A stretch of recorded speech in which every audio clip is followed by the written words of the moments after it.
Lectura del Nuevo Testamento, tema 2, los Evangelios.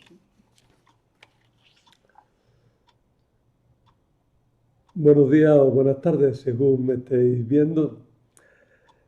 Empezamos este tema 2, que muchos desesperaban ya de que les llegara, como me han dicho, porque creían que es que la semana pasada se nos había olvidado. No, es que la semana pasada estaba programado que no habría clase, lo mismo que está también programado que el día 1 no habrá clase.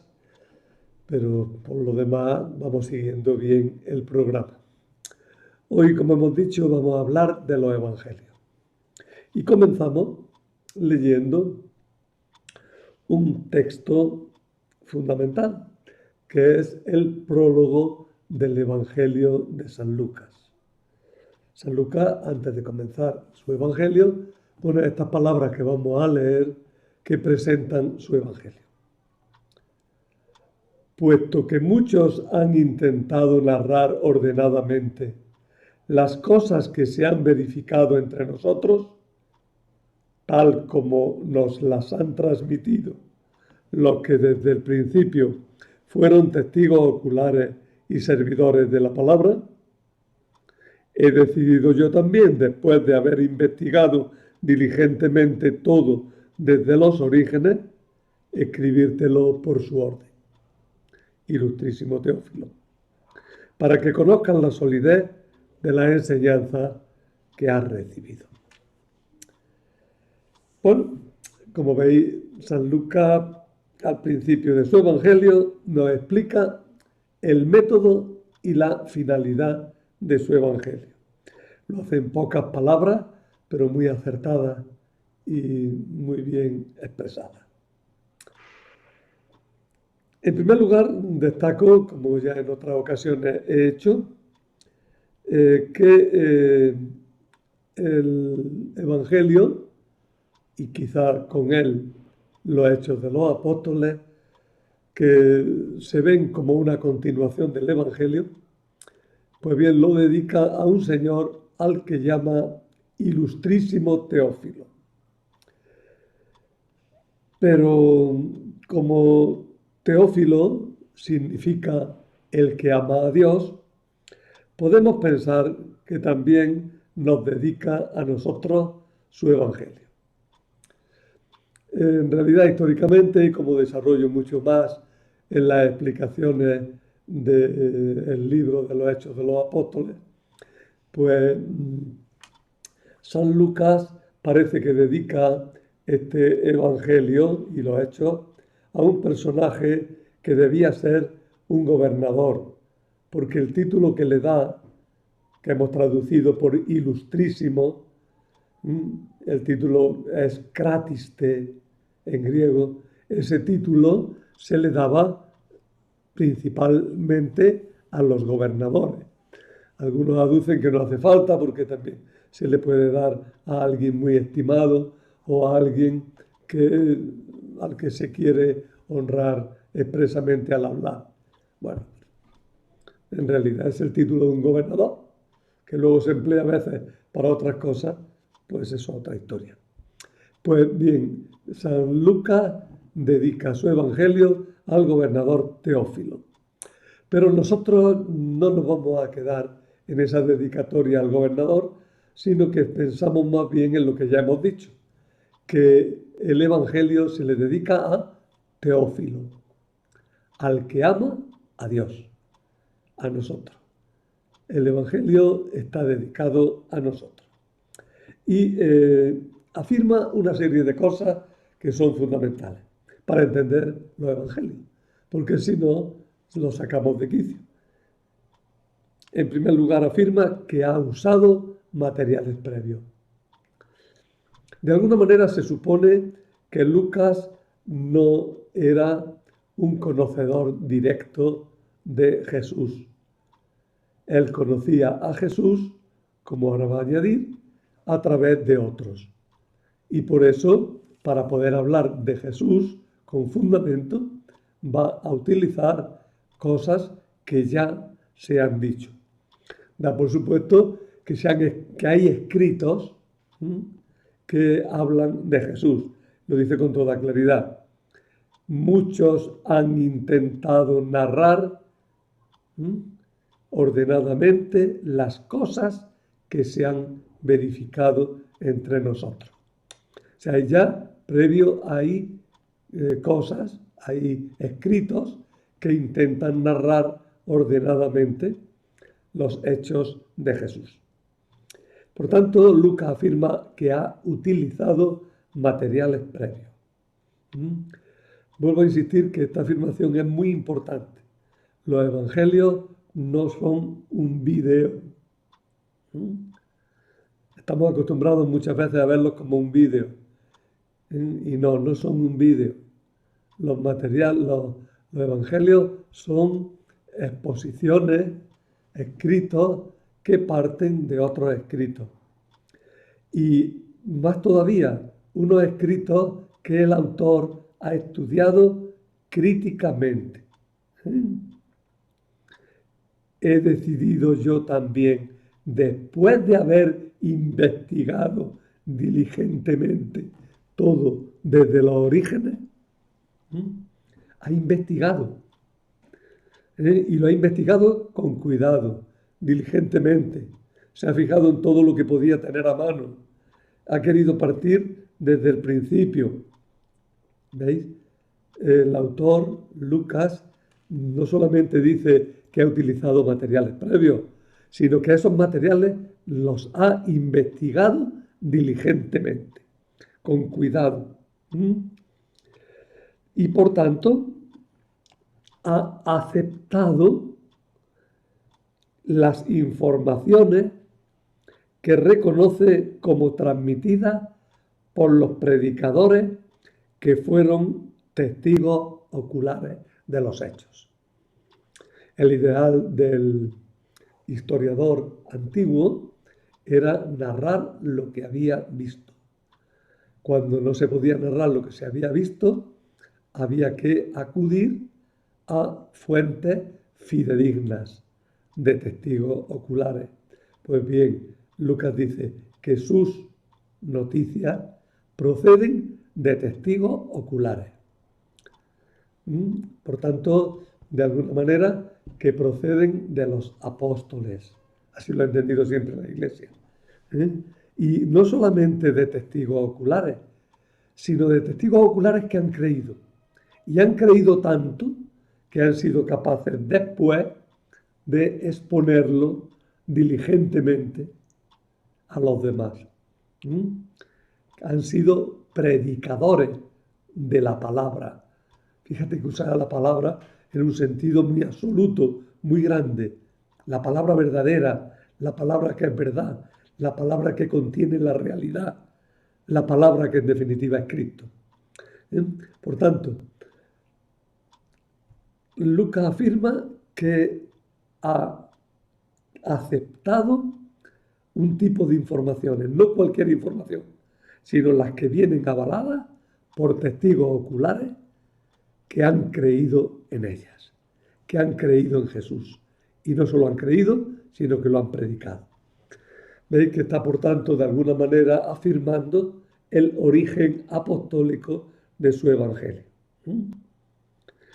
Para que un texto pudiera tener validez entre los primeros cristianos cuando se hablaba de Jesús, había que remitirse a los apóstoles, porque la Iglesia es apostólica. Insistiré más en este tema. Y otra cosa más que ha hecho es poner en orden lo que ha recibido. Con su obra, Lucas no pretende darnos una antología de textos sueltos, más o menos puestos unos junto a otros. No. San Lucas dice que lo ha querido transmitir ordenadamente. ¿Qué significa este ordenadamente? Pues la palabra que dice a continuación, desde el principio, podría dar la impresión de que Lucas va a transmitirnos los hechos cronológicamente. Y algo de cronología mantiene, evidentemente. Pero no es la cronología lo principal. Lo principal es el orden temático. Lo ha puesto en orden, de forma que nosotros podamos tener una imagen clara de lo que él narra, porque las cosas se nos dicen ordenadamente, se nos dicen de tal manera que nos transmitan una mentalidad, nos transmitan una persona, en definitiva. Por tanto, hay muchos elementos aquí que ya tenemos que tener en cuenta. Materiales previos, estudiados críticamente, que provienen de testigos oculares, que han sido a la par predicadores, puestos por orden para dar una imagen clara. Por tanto, insisto, no se trata de una mera antología de anécdotas y dichos sobre Jesús, sino que se trata sobre todo de la presentación de una persona, de la presentación de Jesús. El orden que va a usar Lucas a veces es cronológico, pero no siempre. A veces anticipa acontecimientos para acabar temas. A veces agrupa muchas cosas en un conjunto para dar una impresión también de conjunto de lo que es la doctrina y lo que es la persona de Jesús. Y sobre todo hay una cosa importante que es la frase final, la finalidad, para que conozca la solidez de las enseñanzas que has recibido. Bien, quizá cuando esta frase se escribe y San Lucas la pone, está pensando fundamentalmente en el gobernador. Él quiere decirle al gobernador Teófilo las cosas, porque como el gobernador tiene informaciones acerca de los cristianos, Lucas quiere darle una información sólida, seria, válida acerca del cristianismo. Pero eso que tal vez fuera así en el origen, ahora tiene un sentido un poco distinto. ¿Por qué? Pues porque se nos dirige a los teófilos, a nosotros, a los que creemos en Jesús. Y se nos dice, vosotros que creéis en Jesús, es bueno que leáis este Evangelio, porque aquí vais a encontrar las bases sólidas y verdaderas de vuestra fe. Por tanto, el Evangelio tiene una finalidad, que es robustecer la fe de los creyentes. También San Juan, al acabar el Evangelio, dice, estas cosas se han escrito para que creáis. Es decir, los Evangelios no solamente tienen el origen en creyentes, sino que se dirigen a fortalecer la fe de los creyentes. Se dirigen a dar lugar a nuevos creyentes, porque las noticias que se nos transmiten son noticias fidedignas y transmitidas por personas que han sido tocadas espiritualmente por esos acontecimientos. La finalidad del escrito, pues, es llevarnos al convencimiento de que nuestra fe se apoya en datos transmitidos por testigos verdaderos y fiables. Vuelvo a leer el trozo y ahora veréis cómo ya lo entendéis con mucha más profundidad. Puesto que muchos han intentado narrar ordenadamente las cosas que se han verificado entre nosotros, tal como nos las han transmitido los que desde el principio fueron testigos oculares y servidores de la palabra, he decidido yo también, después de haber investigado diligentemente todo desde los orígenes, escribírtelo por su orden. Ilustrísimo Teófilo, para que conozcas la solidez de las enseñanzas que han recibido. Bien, ese es el punto de partida. Pero volvemos a preguntarnos ahora, ¿y qué es un evangelio? Como la mayoría de las palabras técnicas del cristianismo, la palabra evangelio procede del griego, donde significa buena noticia. ¿Y por qué ese capricho de proceder del griego las palabras técnicas del cristianismo? No podía proceder más lógicamente del latín o proceder del hebreo o del arameo, que parece que sería más adecuado. Pues mirad, el griego, cuando se escribieron los evangelios, el griego cuando empezó la iglesia tenía la misma función, pero quizás más aún que el inglés tiene actualmente. Era una lengua común. Era una lengua que unificaba la comunicación dentro de todo el imperio romano. Tened en cuenta que hasta en la misma Roma parece que se hablaba casi más griego que latín. Luego enseguida, a poco tiempo después, el griego fue perdiendo importancia en la parte occidental del imperio, pero se mantuvo con toda su fuerza y plenitud en la parte oriental del imperio. Y así hubo una iglesia latina y una iglesia griega. Pero en un primer momento la iglesia era toda griega, porque el griego era la lengua común, la lengua de difusión, la lengua de comunicación dentro de todo el imperio. Tened en cuenta que todo el Nuevo Testamento está escrito en griego. ¿Por qué? Pues por eso, porque era la lengua de comunicación en todo el imperio. La palabra evangelio literalmente significa buena noticia. Luego más adelante ya empezó a significar el regalo que se daba por la buena noticia. Pero en el Nuevo Testamento recobra su valor original. El evangelio es la buena noticia de Jesucristo. O mejor todavía, la buena noticia que es Jesucristo. Jesucristo es la buena noticia.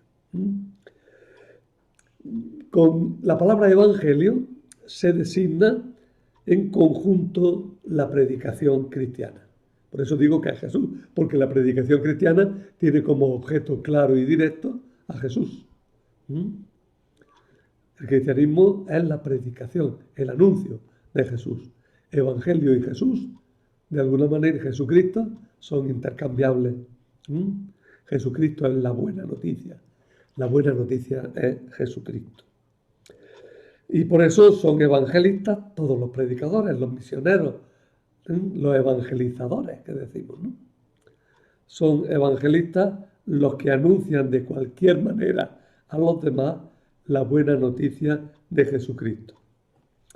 Posteriormente, la palabra evangelio se aplicó a los libros que narraban hechos y dichos de Jesús. Estos libros presentan a Jesucristo según un autor determinado, por lo que se designaron evangelios según San Mateo, según San Marcos, evangelios según San Lucas, evangelios según San Juan. Es el mismo evangelio, pero presentado según cada uno de los escritores sagrados, cada uno de los evangelistas.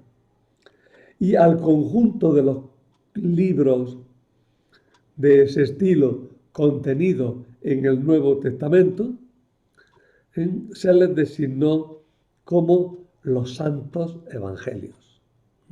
Veis que ya el sentido de la palabra evangelio se ha ido trasladando. Primero era la buena noticia, después la buena noticia de Jesucristo, después el conjunto de la doctrina sobre Jesucristo, después los libros que hablan de Jesucristo. Ha ido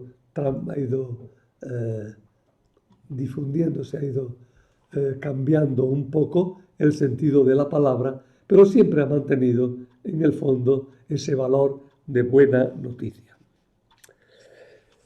En el Catecismo de la Iglesia Católica encontramos afirmaciones importantes sobre los evangelios. En el compendio, en el número 22, se pregunta: ¿Qué importancia tiene el Nuevo Testamento para los cristianos? El Nuevo Testamento, cuyo centro es Jesucristo, nos transmite la verdad definitiva de la revelación divina. En él, los 4 evangelios de Mateo, Marcos, Lucas y Juan, siendo el principal testimonio de la vida y doctrina de Jesús, constituyen el corazón de todas las Escrituras, por ser el testimonio principal de la vida y doctrina de la palabra hecha carne, nuestro Salvador. He leído creo mal, pero lo repito un poco. En él, los 4 evangelios de Mateo, Marcos, Lucas y Juan, siendo el principal testimonio de la vida y doctrina de Jesús, constituyen el corazón de todas las Escrituras y ocupan un puesto único en la Iglesia. Y el Catecismo Grande, que ya no es el compendio, el Catecismo, afirma: los evangelios son el corazón de todas las Escrituras, que por ser el testimonio principal de la vida y doctrina de la palabra hecha carne, nuestro Salvador. Y alude a la constitución dogmática Dei Verbum del Concilio Vaticano II. Y luego afirma más: el Evangelio cuadriforme, de 4 formas, ocupa en la Iglesia un lugar único. De ello da testimonio la veneración de que lo rodea la liturgia. Paro yo y digo, fijaros, el Evangelio, cuando se hace en una misa solemne, se lleva el libro acompañado por los ciriales, con todo honor, se coloca solemnemente sobre el atril, se le echa incienso, generalmente se empieza con canto e incluso se canta el texto que se está proclamando. Luego, al acabar, se recoge el libro. Si es el obispo, da la bendición con el evangeliario. ¿Veis? Toda una veneración, ¿verdad? La veneración de que lo rodea toda la liturgia y el atractivo incomparable que ha ejercido en todo tiempo sobre los santos. En la formación del catecismo dice... No, ahora me estoy empezando a cansar un poquitillo. En la formación de todo el Evangelio se pueden distinguir 3 etapas, dice el catecismo. Primera, la vida y enseñanza de Jesús. Segunda, la transmisión oral. Tercera, los evangelios escritos. Por parte. La vida y enseñanza de Jesús. La Iglesia mantiene firmemente que los 4 evangelios, cuya historicidad afirma sin vacilar, comunican fielmente lo que Jesús, Hijo de Dios, viviendo entre los hombres, hizo y enseñó realmente para la salvación de ellos, hasta el día en que fue levantado al cielo. Segundo, la tradición oral. Los apóstoles, ciertamente, después de la ascensión del Señor, predicaron a sus oyentes lo que Él había dicho y obrado, con aquella crecida inteligencia de que ellos gozaban, instruidos y guiados por los acontecimientos gloriosos de Cristo y por la luz del Espíritu de verdad.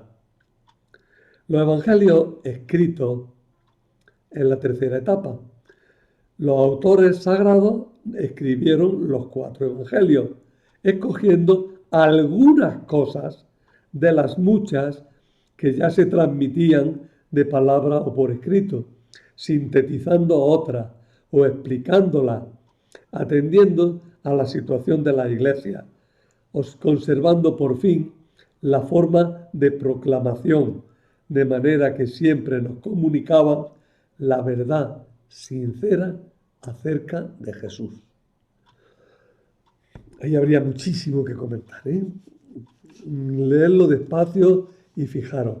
El eje de todo, para que no perdáis en lo que ahí está diciendo, es que los evangelios son fiables históricamente, lo cual no quiere decir que sean un vídeo, sino que contándonos lo que nos cuentan y como nos lo cuentan, nos están dando la imagen auténtica y verdadera de Jesús. ¿Mm? Nosotros desarrollamos esos tres etapas fundamentales, que son Jesús, tradición, escrito. Esas tres etapas nosotros las vamos a desarrollar en el doble, en 6. Pero ya es como una explicación. Lo que pudiéramos decir teológicamente fuerte, es fuerte e importante, es lo que hemos dicho ya, ¿no? Jesús, tradición, escrito. Bueno, vamos a ir por partes. Lo primero es Jesús y su palabra viva. Jesús no escribió nada, que sepamos. La carta a Abgaro de la que hablábamos el otro día no la escribió Jesús, es muy posterior. Es un escrito bonito, ¿no? Lo que Jesús escribió en la arena, nadie sabe lo que puso allí, ¿no? Así es que de Jesús nos han llegado sus palabras, pero no escritas por él, sino escritas por los evangelistas. Jesús es el Evangelio, por ser la presencia salvadora de Dios en el mundo. 2. Los discípulos. Los discípulos recordaron las palabras y los hechos de Jesús y a la luz de la resurrección las entendieron más plenamente. Narraron sus recuerdos según las necesidades concretas de las comunidades donde vivían y pronto comenzaron a fijarse estos relatos oralmente. Todos contaban lo mismo con las mismas palabras aproximadamente. Y en esto tenéis que tener en cuenta una cosa, la tradición oral se fija muy fuertemente, y las cosas hay que contarlas igual. Una pequeña anécdota, luego voy a contar más anécdotas, pero esta es importante. Cuando mi sobrino era muy pequeño, algunas veces, por reírme y por hacer bromitas, pues empezaba a contarle los cuentos cambiando cosas. Por ejemplo, en vez de Caperucita Roja, le decía, era Caperucita Verde. Y los niños inmediatamente me decían, no, roja, Caperucita Roja. Pero no, si yo que te lo había contado de otra manera. Porque salió y se encontró con un toro. Que no se encontró con un toro, que se encontró con un lobo. ¿Veis? Los relatos se fijan oralmente y no se acepta fácilmente que se cambien. La otra anécdota que también quería contaros es un poco más larga, pero es para dejar claro que se pueden recordar cosas de hace mucho tiempo y narrarlas según conviene en un momento determinado. Mirad, no hace muchos años, hace 3 o 4 años, en un verano, 3 amigos fuimos a visitar a don Domingo Muñoz León, que todavía vivía, y fue un gran escriturista. Vivía en Chiclana, Chiclana de Segura, y fuimos a verlo, estábamos comiendo con él, y uno de nosotros pues le contó una anécdota de una cosa que había sucedido aquí en el seminario hacía muchísimos años. Le contaron en concreto que una vez que el padre José María Castillo daba unos ejercicios espirituales, pues había él mismo contado una anécdota sobre la reina Isabel I de Inglaterra, que en la tradición católica aparecía como el eje de toda maldad, ¿no? Y que aquella mujer, pues después de muerta, su fantasma se había oído gritar por todo el río Támesis, diciendo, Reina Isabel, ¿de qué te sirvieron 40 años de reinado? ¿No? Bien, aquella anécdota la contamos, nos reímos porque el padre Castillo ahora no lo hubiera contado, evidentemente, por lo menos así, aquella anécdota. Total, estábamos con esa conversación, pero esa conversación se insertaba en un contexto más amplio en el que habíamos estado hablando de la historicidad de los evangelios y cosas de este estilo. Pues bien, de pronto don Domingo nos interrumpe y dice: mira, esa anécdota sucedió hace más de 50 años. Y yo también me acuerdo, decía don Domingo. Y es verdad, vosotros los cuatro que estamos aquí sabemos que es verdad y que la hemos contado fundamentalmente como verdadera. Probablemente la historia pues tenía unos matices distintos cuando se contó y probablemente la historia pues al transmitirse se ha enriquecido, se ha adornado, pero refleja fielmente una cosa que pasó hace 50 años y la recordamos. ¿Por qué muchos, sin embargo, niegan la posibilidad de que los apóstoles hayan transmitido cosas acerca de Jesús en mucho menos tiempo de ese que vosotros habéis utilizado para recordar aquella anécdota? La verdad es que me impresionó mucho esta intervención de don Domingo y la he contado ya varias veces, porque es verdad también que muchas veces estamos empeñados en decir que los evangelios pues, que no son de fiar porque contienen solamente lo que le interesa a la iglesia, que bueno, que no son de testigos oculares, que son cosas que se cuentan, pero que ya vienen muy modificadas. Y usted, la tradición oral tiene mucha fuerza, mucha fuerza. Y la memoria es persistente. Y la memoria adquiere valores muy importantes que se pueden mantener. Por eso habría que insistir que los apóstoles y los discípulos narraron sus recuerdos según las necesidades concretas de las comunidades donde vivían y pronto comenzaron a fijarse estos relatos oralmente. Todos contaban las cosas con las mismas palabras. El tercer paso son colecciones escritas.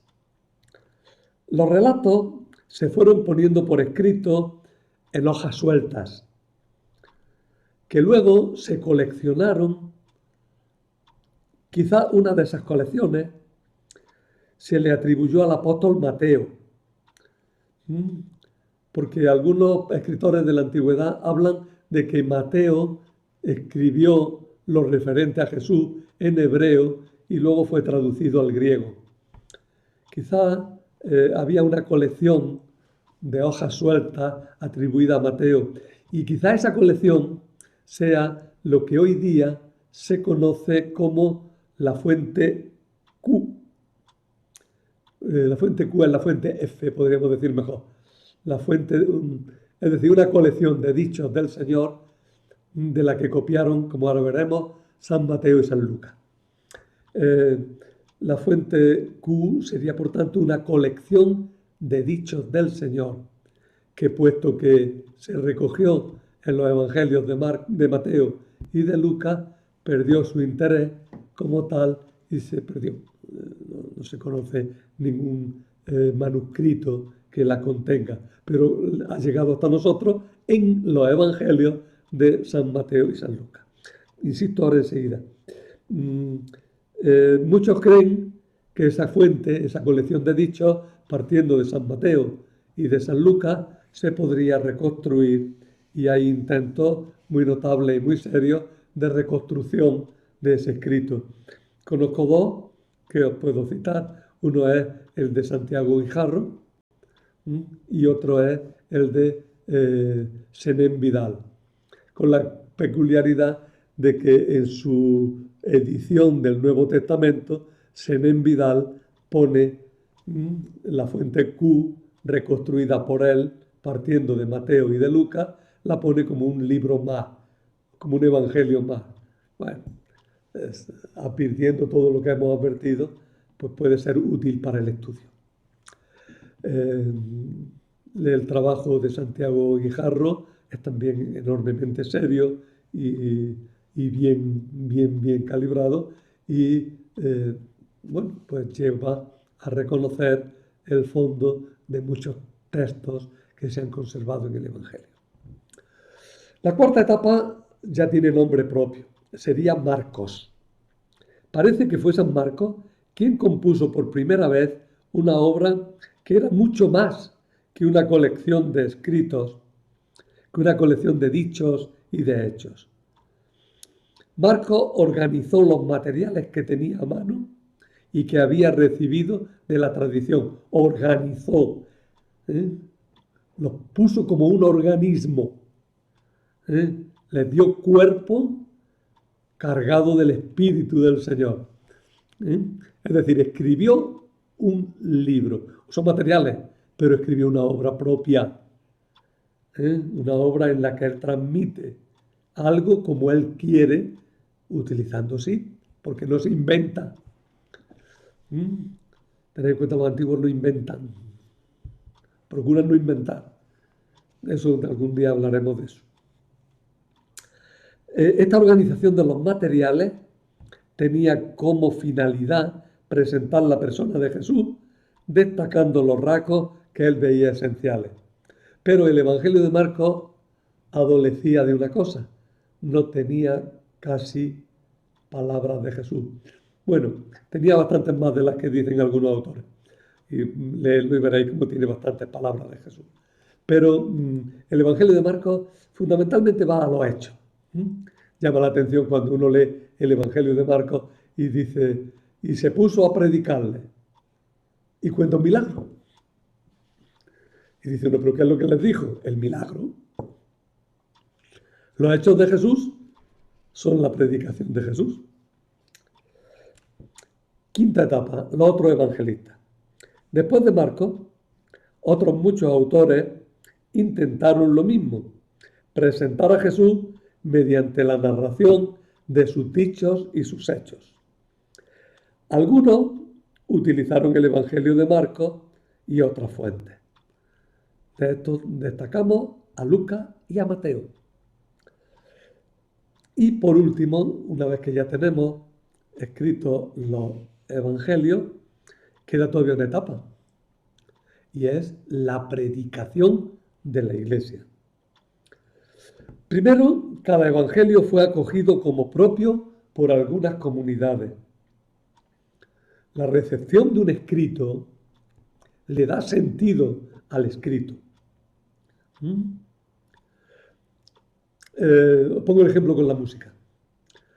No basta con que un escritor llene unos papeles de esos garabatos misteriosos que son las notas musicales. Y que llene papeles y papeles. Eso no es la música.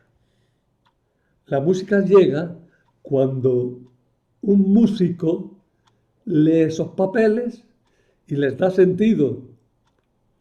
Y así una partitura no es igual interpretada por un músico que por otro.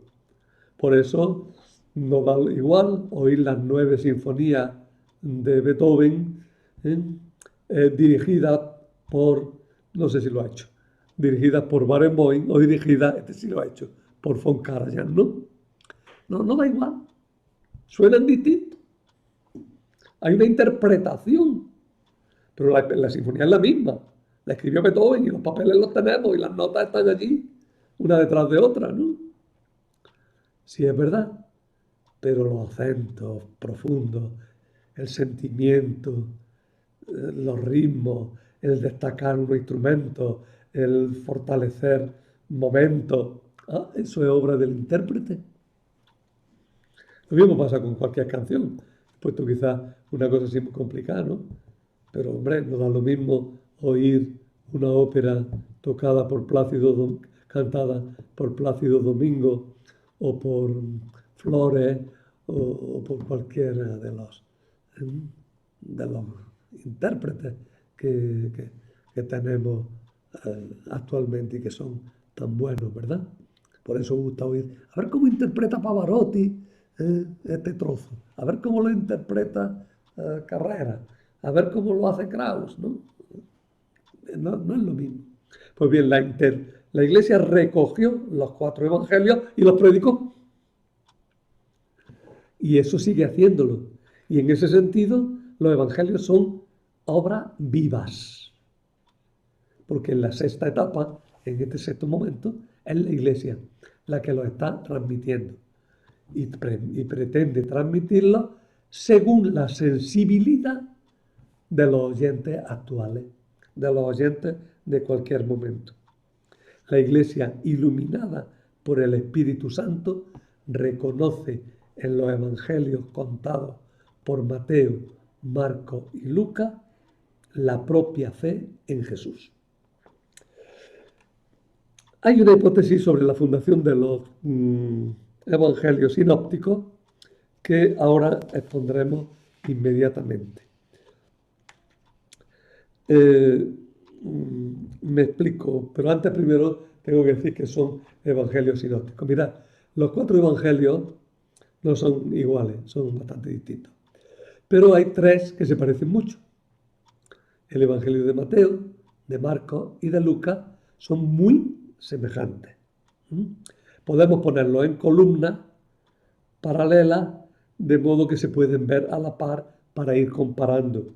Y nos damos cuenta de que muchas veces no solamente son las mismas palabras, sino el mismo orden de los acontecimientos. Coinciden en muchísimas cosas, se parecen mucho, y por eso se les llama evangelios sinópticos. Sinóptico viene a significar algo así como de una ojeada. Los evangelios que se pueden ver de una ojeada, los 3 a la par, se pueden ver. Pero a pesar de lo que se parecen, también tienen diferencias notables. Por eso surgió entre los estudiosos lo que se llama la cuestión sinóptica, que podemos resumir en una frase. ¿Cómo, siendo tan iguales, son tan diferentes? Hombre, si son iguales, pues mire usted, uno depende del otro, ya está, no hay más cosas. Si son totalmente diferentes, bueno, pues cada uno ha contado lo que quería y tal. Pero el problema está, bueno, ¿qué relación hay entre ellos cuando se parecen tanto, pero tienen también tantas diferencias? ¿De dónde salen esas diferencias? ¿De dónde sale esa igualdad? Eso es lo que se llama la cuestión sinóptica. ¿Cómo, siendo tan iguales, pueden ser tan diferentes? Y esto ha hecho que se elaboren muchas teorías sobre la formación de estos 3 evangelios. En cuanto al 4.º evangelio, el evangelio de San Juan es muy diferente, no se puede ver en sinopsis con lo otro, aunque cuente muchas cosas que sí están más o menos igual. Sobre todo en el relato de la pasión, pues sí hay unas coincidencias muy importantes que algún tema le dedicaremos a ello.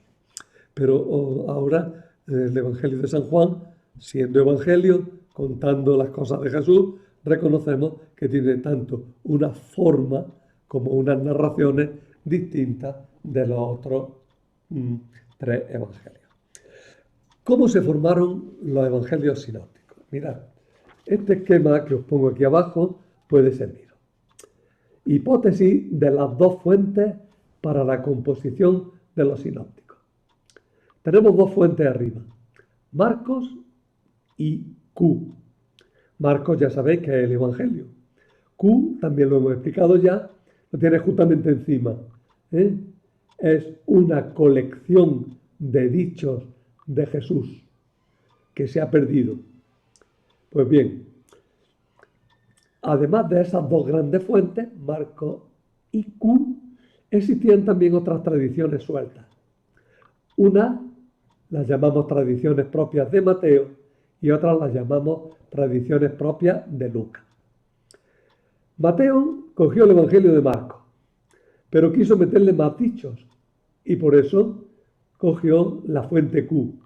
Algunos dicen que la había escrito él mismo. Bueno, eso ya lo discutiremos si es preciso algún día.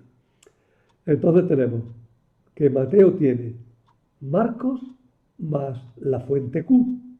Pero también tiene cosas propias que no aparecen ni en Marcos ni en Q. Por tanto, tenemos que atribuirlas a tradiciones propias de San Mateo. En cuanto a Lucas, lo mismo. Parte de Marcos, tiene fuentes propias y tiene también a Q. Por eso, Mateo y Lucas no son simplemente iguales. Es verdad que coinciden en muchas cosas que incluso no coinciden con Marcos, pero eso se explica así bastante bien. Por un lado está Marcos, por otro está la fuente Q, por otro estarían tradiciones propias de Mateo y por otro las tradiciones propias de Lucas. Bien, esta tesis, esta hipótesis sobre la formación de los evangelios sigue siendo quizá la mejor explicación posible todavía, aunque ya los autores que profundizan mucho en el tema, como por ejemplo Santiago Guijarro, pues ya le ponen muchos peros a esta teoría, muchas correcciones, hay que tener en cuenta muchas cosas, hay que ver por qué se omiten trozos propios de Marcos, hay que ver por qué Mateo y Lucas no ponen los dichos de Q en el mismo orden, hay que ver muchas cosas, ¿no?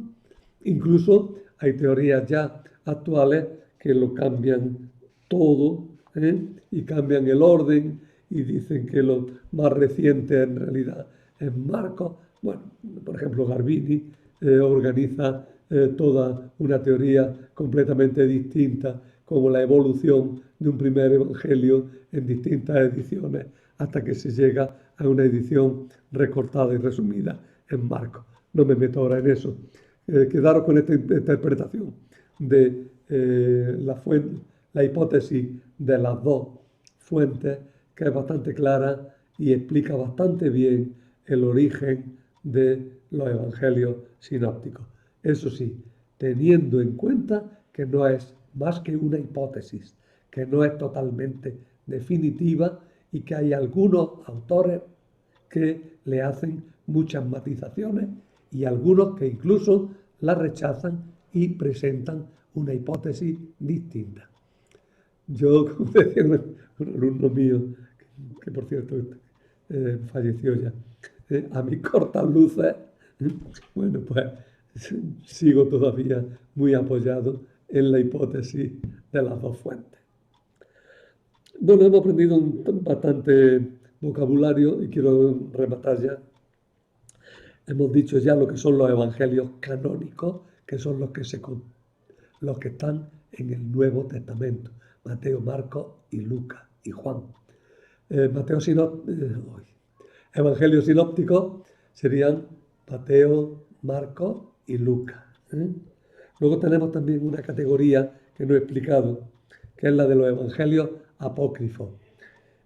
Muchos cristianos, San Lucas dice muchos, no dice Marcos, dice muchos.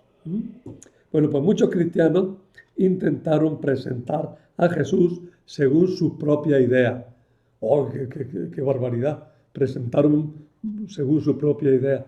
Miren ustedes, cuando uno presenta cualquier cosa, la presenta según la propia idea.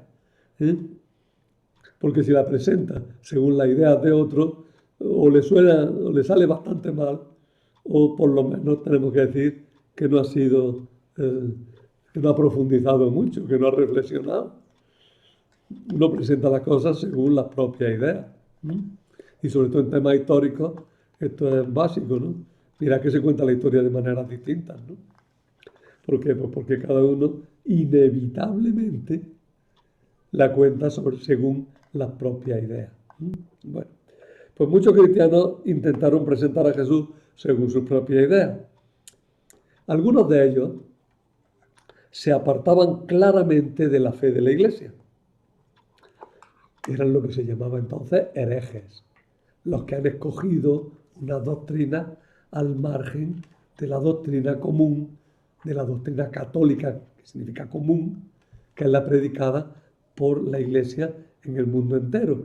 Estos herejes que seleccionan ideas y que las presentan al margen de la comunidad católica.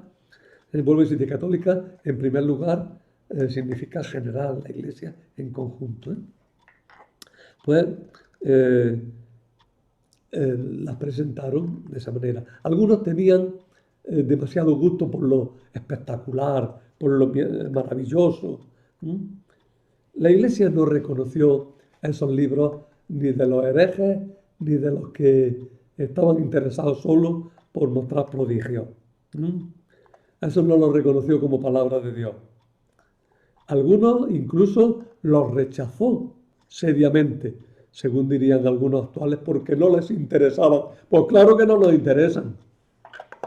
A mí no me interesa una presentación que no está de acuerdo con la fe de la Iglesia. ¿Por qué? Pues porque San Lucas ya lo ha dicho. La presentación que nos interesa es la de los testigos oculares que fueron predicadores de la palabra. Esa es la que me interesa. La que es inventada, sobre todo la que es inventada por los gnósticos, que en aquella época fueron muy frecuentes. Esa, pues mire usted, tiene especulaciones que nos llevan a disparates. Esa no es el Evangelio de Jesús. Otros muchos, sin embargo, lo aceptó como obras piadosas y muchas de sus historias quedaron recogidas en la tradición y quedaron representadas por el arte. Algunas incluso dieron lugar a fiestas litúrgicas, la fiesta de la presentación de la Virgen en el templo. Ese relato viene en el protoevangelio de Santiago, que es un evangelio apócrifo que cuenta cosas muy bonitas de los orígenes de Jesús, pero la Iglesia dice, mira, eso no tiene la garantía de una presentación apostólica. No tiene la garantía de una presentación normativa de la fe. Hay muchas cosas que vienen de los apócrifos, los nombres de los reyes magos, el hecho de que fueran reyes, algunos relatos sobre la pasión, historias sobre Pilato, historias sobre la Asunción de la Virgen María. Bien, hay muchos relatos. A esos los conocemos como evangelios apócrifos. De todas maneras, podríamos quedarnos con una palabra, la palabra evangelio, para nosotros ha quedado como un libro que contiene dichos y hechos de Jesús. Un libro en el que a Jesús se le presenta por medio de palabras y de hechos. Bien, no me meto más ahora en los evangelios apócrifos, aunque merecería la pena también dedicarle un gran tema. Tengo un par de minutos. Una cosa más que quería deciros es poneros lo que es el tetramorfo. Como se trata de un solo evangelio presentado de 4 formas, se recordó que el profeta Ezequiel había presentado unos misteriosos personajes con 4 caras, de hombre, de león, de toro y de águila. También en el Apocalipsis 4:7 se recoge este tema, pero con 4 personajes, y se aplicó una cara a cada evangelio. Mateo, el hombre. A ver si puedo ponerlo. Fijaros. A ver si lo pongo bien. De ahí abajo a la derecha un toro y encima está San Lucas.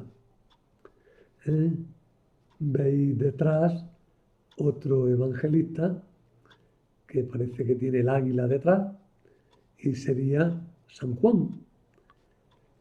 Otro que tiene una especie de ángel, el hombre con alas, sería San Mateo.